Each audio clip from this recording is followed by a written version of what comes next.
Before we start installing a whole bunch of application, let's go over the overview one more time to have better understanding what do we need and why exactly do we need it. So the overview here is the following.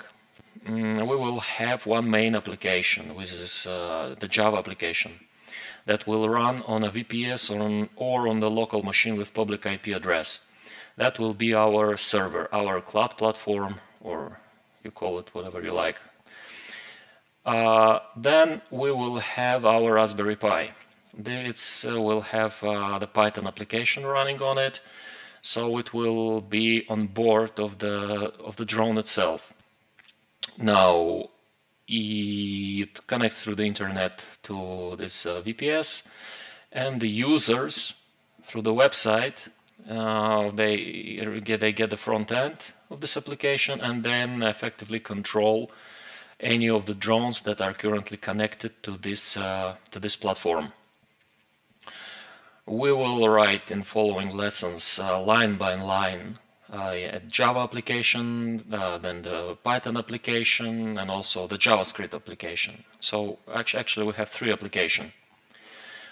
This drone part, yeah, that could be any kind of a drone, Mavlink drone, or during the development we will use mostly the SITL simulator, software in the loop called. It's a very convenient tool. You could simulate a lot of conditions on it. There is a lot of boards, a lot of vehicles, different vehicles. We go through it. And so we will need this simulator, by the way. We will install it in a virtual machine. So from what I see here, the most of the work obviously will go into setting up this simulator. It's very, very important. I mean, you do not want to experiment with a real machine. That's ridiculous. So we will have this Raspberry Pi. And by the way, during the development, the Raspberry Pi with a camera on it needs to be connected to the same LAN network, local area network, where your laptop or where your computer is connected. That's the easiest way to work on this project. Yes, our Raspberry Pi will be connected while we're developing. Will be connected to this simulator. Okay, let's go with first with the simulator installment. Now, to install the simulator, you will need. It's actually easy if you follow certain steps that are on a ArduPilot page.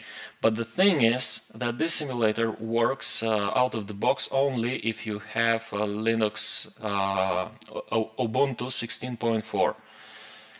Let me show you. That's the one. That's the one I'm using. If you try something else like Linux Mint or Ubuntu 18 or anything else, it will not work. Out of the box, it will not work. You will have to manually install additional packages. You will need to purge some packages, and it's a whole lot of a mess, and it's not necessary. So you just download Ubuntu 16.4 on a virtual machine. And we only be using it for this simulator. So for virtual machine, personally, I use VirtualBox. I'm not gonna be showing how to download VirtualBox, how to install it, or how to download and install Ubuntu. I mean, if you can, I'm assuming that you can install Raspbian Pi on Raspberry.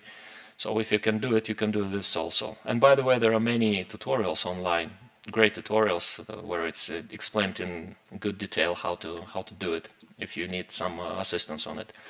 Anyway, so in my case, I already installed it. So I will start VirtualBox with this Ubuntu 16.4. Also, important thing is that it's kind of, this system is probably old, and this guest addition CD image does not work out of the box, so like on other Linux environments, on other, let's say, what I mean, like later Linux distribution. So if you, when it starts, if you just click on it, it will not, you will not be able to resize the screen. It's gonna be a mess. So the order to accomplish it is the following. So when you first run your Ubuntu, you will obviously open the terminal, and you will need to run these commands in the following order. So first you will update and upgrade, and after that you will need to install these packages, and only after that you go here and you insert guest addition CD image. If you, otherwise it will, you'll mess it up and you'll have to reinstall the whole thing again. By the way, this there are lots of useful commands on this document. I will provide it on repository with this, that goes with this project. You will be able to download it. So okay, I'm assuming that we already run these things and we are ready to start. So first we need, by the way, if the procedure that I'm following here is described in on this page. So we can also, you can go here and you can see it's pretty much the gist of it. Or if something, I don't know when you will be using these instructions and when you will be trying to do it, it might not work the exact way that I'm doing it right now, because the guys, they are actively developing this project and they are changing it. So if something doesn't work as it's described here, you just go to this page and look what did they change and follow these instructions. For our intents and purposes, I will only follow this because it's like the gist of it. But if something doesn't work again, you go to this page and you see what did they change. So first thing, of course, we need to install the Git, right? In my case, it's already installed, so it will run very fast. And also that thing. The next thing, you need to clone this repository. Okay, so that's let's do that. But again, it's in my case it is already here. So you see, destination path already exists and it's not empty directory, which means I already did it. Now we need to go to. So once you do that, you will have this directory. So you cd into it, and you execute. You will need some additional packages, by the way. You see, you need to run this command. So what this command is, you can open this this shell script. It's interesting to look at it. What it does, it installs all the necessary packages and applications that are necessary in order to run this simulator. So once you do this, you see it starts downloading, it starts installing it. In my case, it will happen very fast because it's already there, it's already installed. But in your case, it will take probably about 10 to 15 minutes. And it's very crucial. You see, pymavlink, mavproxy, dronkit, all of this good stuff are being installed here. So once you install it, yes, you need to source it. By sourcing, I mean, you change the environment variables and you need to source them in the current shell. So once you do it, you can execute this command. what that thing actually is. Yes, and you need to execute it when you're in a root folder of this project, and root folder being ardupilot. So WAF, it's actually it's a building tool. If you're familiar, it's something like Maven, like Gradle in Java, or Ant, something like this. First, what you do here is you need to configure what board do you use. There are plenty of boards. If you want more detail, you go to this page, as I told you. There are many boards. We have FMU version 3, we have Pixhawk 1, Pixhawk 4, we have Cube, Bebop.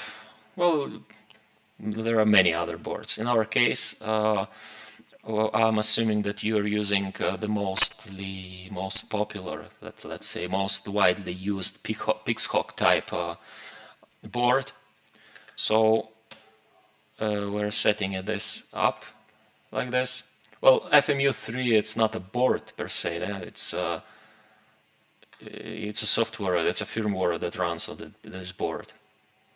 But anyway, once we configure this board, we also we need to set it. We need to build the copter. Of course, you can build the plane. I mean, again, you go to this page, and there are many. It's a very useful page, by the way. Probably you should do it anyway. So in this case, we are building copter that is gonna be used by the simulator. So okay. And once it's done, once it builds it, you can see what we have in this directory. We have the build folder. That's the one. In this build folder, let's list it. So there we go. This is our board. If you do something else, like for instance Pixhawk 4, Pixhawk 1, you will have additional one, and there you have it. You see. So having this installed, we can start the vehicle. You see, we have ArduCopter somewhere. There you go. We need to go then to this ArduCopter directory. And we need to run this command. What this command does is, by default, it's assumed that it's ArduCopter frame. We are going to need actually we write what we need. So we will need console, obviously. We will need map, and we need to output. This is very important. Keep your attention. Why do we do this? We need to make output to where our Raspberry Pi is located, on what IP address. And now you can ask, okay, what's the IP address of Raspberry Pi, right? So in my case, it might be 101. It's in the local network and the port, but it also might not be. Why it is important? It's because we need to have the connection. This is how our Raspberry Pi will be connected to this simulator. It's through this command. So when it outputs to this IP address on this port, also on our Raspberry Pi, we will need to put here the address of this Raspberry Pi and the port it will be listening to. It's usually that's the Mavlink ports, 14.5.5.1, 5.5.3, 4. Well, this port's usually used for that. So in order for this to happen, we need to know our Raspberry Pi. So I'm assuming that you already connected your Raspberry Pi, you installed Raspbian on it, and it's running on the local network, right? So you see, the internet address of this machine is on this local network would be ending with 107. So, okay, assuming that you connected Raspberry Pi, we need to find out what IP address does it have. Me personally, I use this application, IP range scanner. So you set IP range to your local network and you just fire it up. And you wait until it scans, and it's scanning all the local addresses that is connected to your local network. In my case, I use a router. They are all connected into the same router, so they will have similar addresses. So let's see. Sort by name. There you go. This is our Raspberry Pi. Well, not 101, it's 102. It got changed. You can see actually two addresses, but don't be fooled. It's one Raspberry Pi. The thing why it has two addresses is because the first address is LAN adapter, and the second is Ether adapter, and the second one is the WLAN adapter. I'll show you in a minute, but it's the same machine running. So now when we know the IP address, let's go and connect it. For connection, I'm using I'm using WinSCP. It's very useful. So we put that in. I mean, you could use obviously command line and SSH into it, and we will obviously, but it's very useful because we can deploy directories and files. Much more convenient. So we type the address, the password, and we connect. So once we connect to the Raspberry Pi, we can go to an SSH into it. By the way, in order to SSH, we click here, open this terminal, and for this to work, by the way, you need to have installed PuTTY on your Windows machine. You see?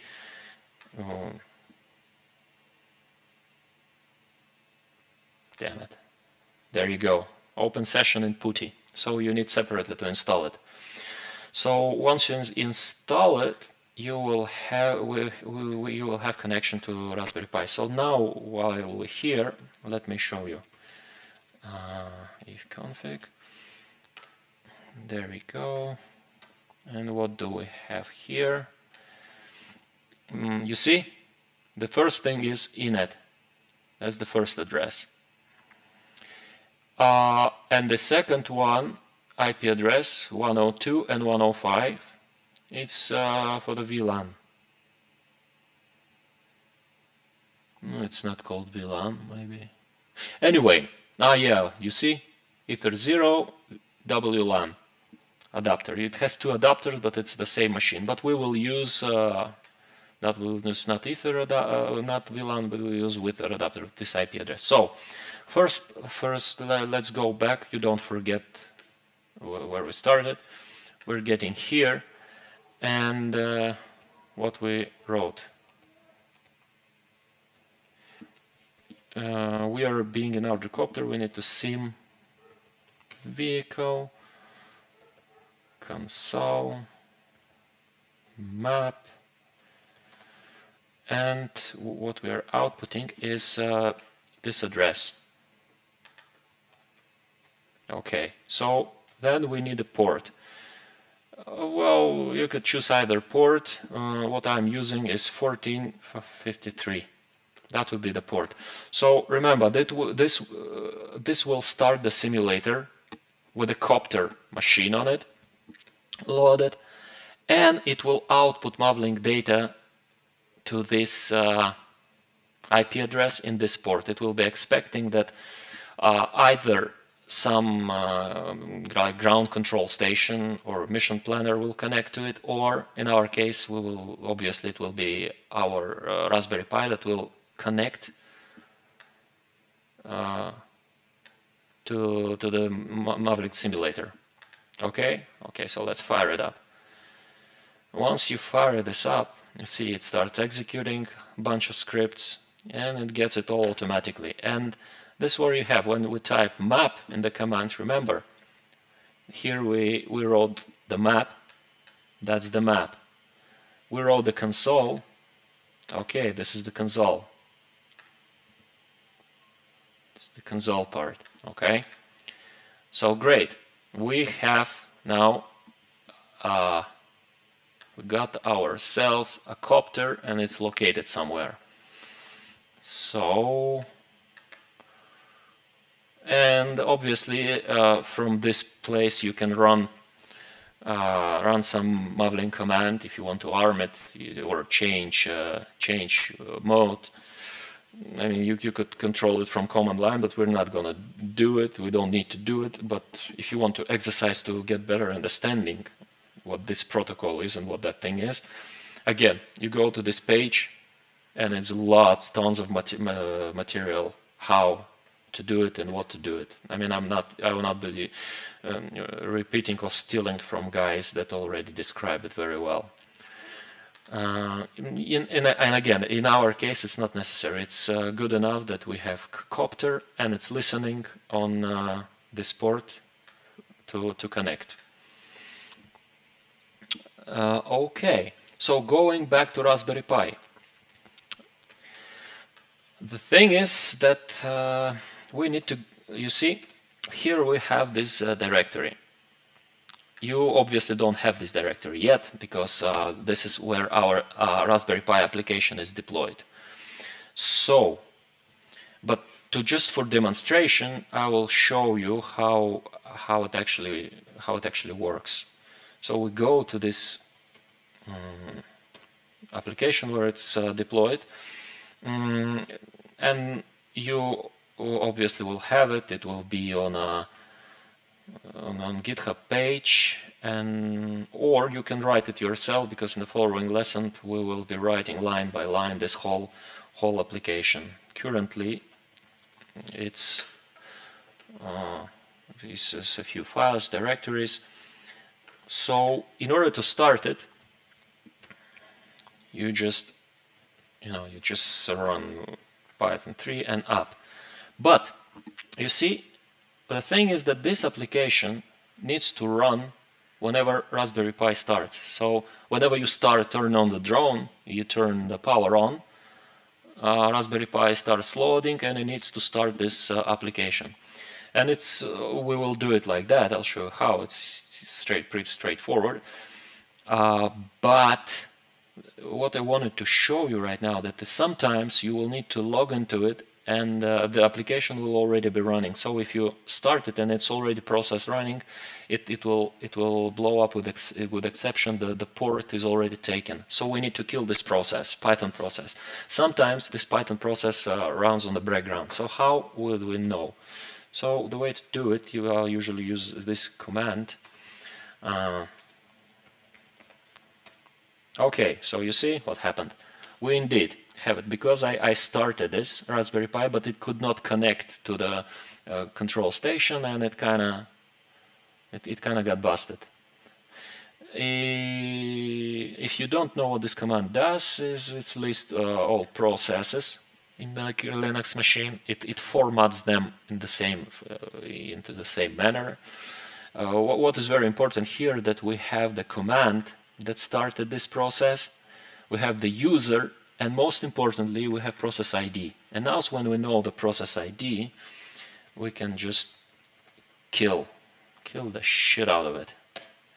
Okay, and if we now run again this command, you will see we'll have no Python processes.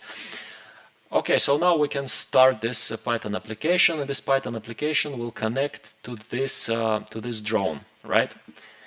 Yeah, and it's not gonna happen. Why it's not gonna happen? Because we need the third part, and this is the Java application for this to work. Again, we're setting up an environment. You don't need to, in this stage, to have a Python application or a Java application. I'm just showing the whole thing, what you will have at the end. So I'm assuming that at the end, of course, you have these things. So in order to go, we need to go to the, by the way, these are two applications. One is Raspberry Drone app we will be writing, and the other will be Drone Control Station. This is the Java application. So once we get here, or you can open, like, we need to open the the terminal in this folder, and we need to build it. Let's build it. Okay, it starts building it. Okay, and now we will run it. By the way, at the end, you have only one file. It's very convenient. Once you build it, you end up with the jar file. So once you run this jar file, we're starting, what we do actually, we're starting on our local machine this application. So you see the web container, Tomcat started, port 80. So now if we go to the local host, what we'll see is the welcoming page. Well, it's authentication, login, obviously, to simple protection from unauthorized access to your machines. You do not want someone you share your video with to have access to your controls. So we get into it, and what we see is our single page JavaScript application. It's very simple. Again, if you're a fan of beautiful UIs, you can invest some time and make it better. But for our intents and purposes, that will do just fine. The map kind of looks fucked up, but it's because we need to register in a Google to get the Google Maps API key, and once you do it, you will have a pretty map. And I'm just too lazy to do this, man. Come on, it's ridiculous. It works just fine. I don't need it to be like that. Anyway, so the thing that is missing are drone, right? Whenever you connect your drones, remember this page. So whenever you start drone, Raspberry Pi starts, it connects to the platform, and you see on this front end, you will see all your connected drones. Now we have nothing, but obviously because we didn't deploy our drone. So let's deploy it. How we do it? We will start our application, and again, in future, it will auto start. It will, whenever you start the drone, this application starts. So let's actually see how that whole thing works. This is our Java machine control. So connection open, connection close, that's fine. And let's see how, when we start it, and let's watch the UI page itself. So what will happen, we will deploy the drone. Drone should connect to cloud platform, and cloud platform through the WebSocket will notify our JavaScript application that we have drone. All right, so let's run it. Okay. All right, so it connected. We got connection, and it should appear here. Yep, there we go. It appeared. So we have somewhere in Australia deployed this drone. It's online. Let's look at the simulator again. All right, so this is the drone, and it seems that it's in Australia. Okay, so the more drones you deploy, you see that you can have many drones with Raspberry Pis. The more drones, they will appear in list right here. So when you want to choose the particular drone, you're selecting it, and you get to the page of the drone. Well, video. So you click on it, and you receive video. That would be me, son of a bitch. So here you have the options of the map. Let's look at the virtual machine again, the simulator, and you see it's on the map. ID of the drone.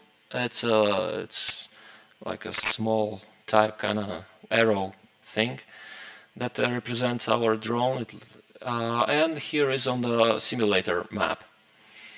So there you go. You have some simple controls. You can take off, you can land, you can return to home, you can drop package, and also we will implement this functionality because we are developing an application that we are going to be delivering goods through it, right? And you can have simple mission start and clear mission. And of course these are simple controls, and this one controls the camera, so you can rotate the servo of the camera, so you can watch down, up, the simplistic stuff. You can add obviously additional functionality to it to be more rich. If you want something else, not only camera, but based on information you will receive here and the project you will have, you can easily upgrade it to operate not camera but whatever you like to operate. Now, yes, and here you can see you can share the video feed this link. So if you happen to copy paste this link, look at this, open new page, we go there. And there we go. On this page we have links, so you can share. Obviously, you see what happens here, right? You can share video feed with anyone you want, and this fellow will not have access to this UI controls because, well, it's we implemented some simplistic authentication. Okay. By the way, it's quite fun, I gotta tell you. You see, that's ridiculous. You see, I'm just fucking loving it. And by the way, I'm flying with this quite often, and it's really fun. Okay, let's stop fucking around for now. Let's go to the map. Okay, so what we want to do is to take off first, right? So let's take off. See what happens. We see the command. By the way, you will see you can view the altitude, the speed, and the voltage of the battery. Okay, so we got to 0.5 meter. Let's ascend a bit more. By the way, you see it's duplicated. Altitude and the speed. So we're now about 10 meters high. Also, the thing about this control is that the more you press it, the faster it goes. Okay, let's stop our ascending. Let's fly forward, right? I'm clicking multiple times on it, not because it's not working, because I want to get a greater speed. Again, these UIs could be changed to work in a different manner. It's very easy, it's up to you. So, okay, so you see we started flying. We kind of it's not good enough speed. You see we have speed here. It's like 22 kilometers per hour. And let me tell you, again, this is the real thing. This is the real thing. I'm flying with this. I mean, once you finish with this project, you will have the same remote control application. Look at the latency. I mean, between the view and the sound. It's minimum. It's fantastic. So, okay, let's get back to our drone.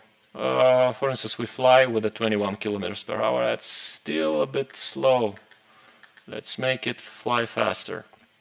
Okay, 30 kilometers per hour. I flew with this speed. Actually, the top speed I got with my machine using this software was 36 kilometers per hour. It's around that. Okay, that's fun. So you see, you can rotate it. Let's fly right, for instance, 45 degrees. You see, bam, it rotated, and it will change its direction now. You see, here it's changing, and let's go on a map. There you go. You see, we're flying on a map. We can see it on the map. We can see from the camera. By the way, now you see me, but you will see what drones see in front of it. So you have low latency video from the camera, and you have it on the map. And here you see, let's rotate it again, 45. You see, Bams, it's rotating. It's rotating and it's alive. Let's slow it down a little bit. 7 meters per second. All right. You can rotate it, by 90 degree. You see it, quite steep angle. It gets some time because the air condition. Okay, so you see, it's really fun. Now let's set up a simple mission for it from our. So we stop the machine over some buildings and whatever that thing. Dog boarding, all right. Our dog.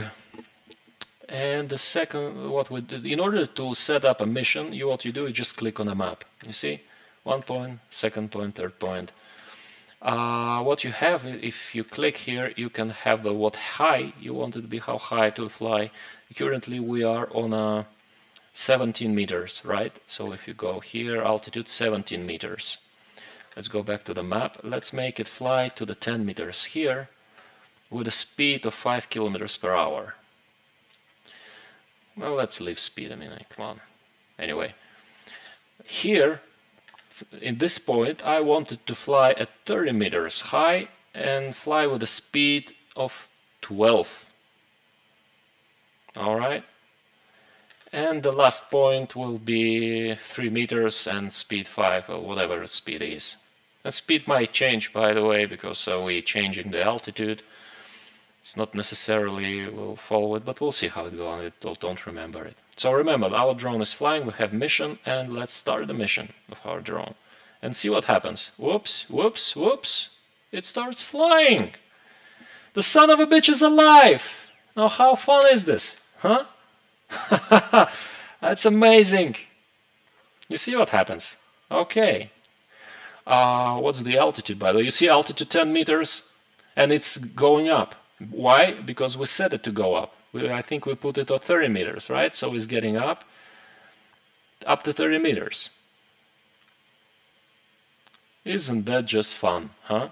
And the speed is 17 kilometers per hour, and it's kind of 17, 13, and it's dropping to 12. Why 12? Because we set it to be 12. So you see how accurate the thing actually is. And it flies to the third point, and it's dropping the altitude back to 3 meters, and it's dropping its speed down to 3 kilometers per hour. So there you go. You have video, you have mission capability, and by the way, at the end, you see you can have action. If you put activate on this thing, it will, once it reaches this point, it will drop the servo. So it will drop whatever you're flying. It will deliver our pizza, right? We're delivering pizza. We're in business of bringing value. So there you go, guys. This is our high view again. So that's what you saw. This is our front end.